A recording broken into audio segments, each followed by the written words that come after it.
Have you ever tried to interrupt your coding agent with a simple side ask and it completely crashes your whole session? Well, the newest updates in Cursor 3.11 enables you to add side chats and also build a searchable index for your AI agents. And in this video, I'm going to be breaking down all of these upgrades, install the Cursor IDE in my own system, and also test the side chat capability. If you're new to the channel, welcome back to Build with AI series, where I cover local and free AI tools to build practical AI projects. So first, let's see what the newest upgrades mean for AI developers. The brand new 3.11 version, which is just released on July 10th, completely changes how we manage our AI agents. It introduces a powerful feature of side chats, enabling us to handle multiple tasks at once. The latest release introduces 4 main core features but under a single theme. Everything focuses heavily on keeping you in your coding flow, so you no longer have to wait for any single response anymore. For beginners out there who don't know what Cursor is, it is a highly advanced AI coding editor platform which basically replaces your standard desktop coding software entirely. Instead of just predicting the next word like ChatGPT or Gemini, it acts like a fully independent robot member running many agents in parallel, which can execute large tasks completely autonomously. The biggest problem developers face right now is coordination between these AI agents. So when you are running multiple assistants at the same time, keeping track of what they are actually doing becomes very confusing. And every time you interrupt a running agent to just ask a clarifying question,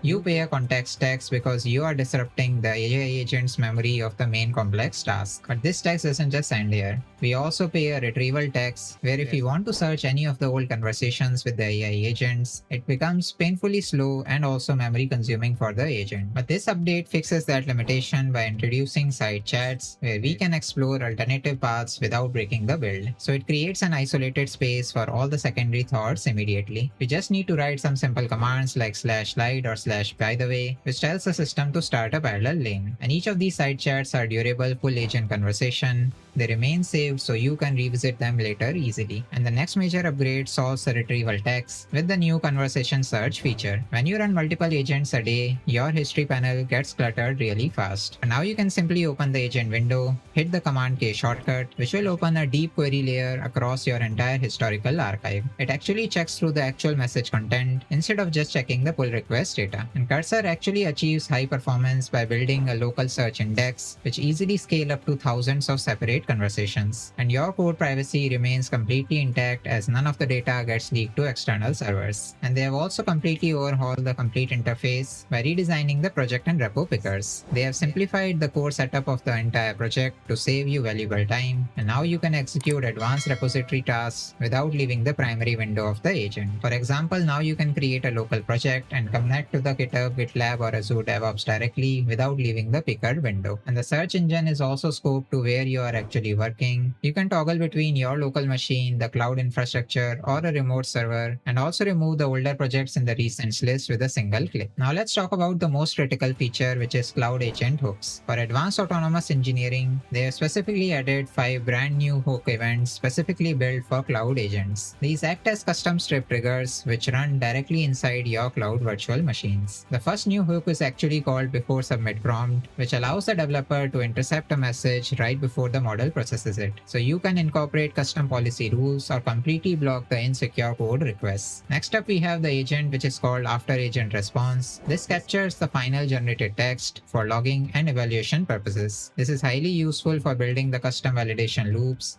that verify every code that the agent is generating before saving it finally. Then to monitor complex logical paths, they have added after agent thought. This exposes the internal reasoning steps during very long model runs and provides an excellent audit trail for debugging autonomous multi-agent steps. And the fourth lifecycle event is simply called stop, which triggers at the very end. It runs the custom stopping scripts whenever an agent finishes its work, so you can use it to send the Slack alerts or trigger immediate code reviews. Then there are some other routines added as well. You can check out the full blog link, which I'll be putting in the readme link in the description and pinned comments, and see whether any of these upgrades are useful for your use cases. For installing this tool in your own system, you need to go to the cursor.com/agents and sign up using any of your Google or GitHub account. You can chat with the cloud agents here directly and build any of your applications, or you can also download Cursor on your own local system. Just go to their official download links GitHub page and you will see the download links for all the different versions of Cursor. So where the latest release of 3.11 will use this Windows link because I'm using Windows right now. But if you are on Mac OS or Linux, you can use these download links. Now once you download and install, it will redirect you to the same Cursor dashboard where it will ask you to log in for your account. Now once you have downloaded and installed the software, just go to the file menu and open any folder in your system for the current project directory. For example, I'll just select the Cursor 3.11 folder in my system. Now I'll give it the simple task which I gave most of our AI agents, that it should build a simple Pomodoro timer in HTML, CSS and JavaScript, and it should save the final files in the current folder. So now I'll just press submit, and while it is generating, I'm also going to ask a side chat that what is the best color hex code for a relaxing Pomodoro timer. So I'll just press submit here, and you can see that the side chat window is simply opened and the agents are running in both of the windows. So while the main agent is generating the HTML, CSS and JavaScript files, the side panel has given me the best hex codes. And we can simply reference this side chat also in the main agent by simply typing update the CSS background to use the color hex that we have discussed in @ and in the reference you can just mention the side chat that we have just done. So now I'll just press submit, and once the agent will finish the first draft of all the files, it will look at my next queued instruction and update the color codes accordingly. And we can also check the latest search update as well, where we can directly search in the conversation. Let's say if I want to search background, and it will give me all the results instantly because it locally indexes all of our conversation. So I can simply check wherever the background was mentioned in all of my conversation history. So now I can close the side chat and just wait for the final completion. And now the whole completion is done. The Pomodoro application is ready. We can either go for the focus mode, the short break mode, or the long break mode. And there are also buttons at bottom for starting and pausing any of the sessions. And each of the sessions have the same timers that we have in the Pomodoro strategy, that we should work for 25 minutes first, then take a 5-minute break. And after 4 such sessions, we should take a long break of 15 minutes. So it is able to build the final application and also use the color schemes that we had discussed in the side chat as well. So this covers all the major features that are introduced in Cursor 3.11. I'll be putting the link to the blog links that I have covered today and the step-by-step instruction of how to download Cursor, installing it in our system, and also the prompts that I have used to test all the features. Just check the README file in GitHub link in description and pinned comments so you can get started with Cursor easily. Let me know in comments if you have some suggestions for me to build more local AI projects, and follow the channel for more such AI builds, updates and workflows.